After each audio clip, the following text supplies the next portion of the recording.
প্রিয় পুণ্যার্থী, এই ছোট শ্রামণ এবং বন ইঁদুর নিয়ে আমাদের দ্বিতীয় ভিডিও।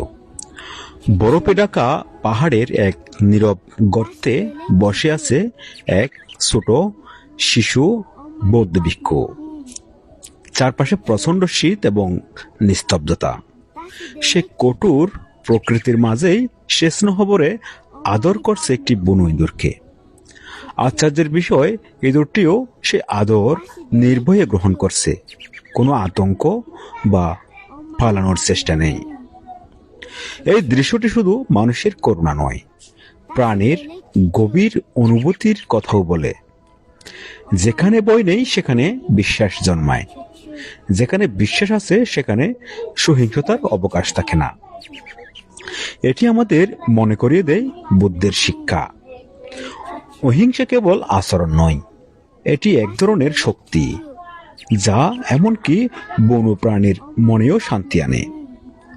এখানে শিশু ভিক্ষুর কোমল স্পর্শ ও ইঁদুরটির নিঃশঙ্ক গ্রহণ আমাদের শেখায় করুণা দুই পক্ষকেই মুক্ত করে। প্রকৃতি ধর্ম ভয় সৃষ্টি করে না, বরং ভয় দূর করে। সকল প্রাণীর হৃদয়ে শান্তির আকাঙ্ক্ষা আছে।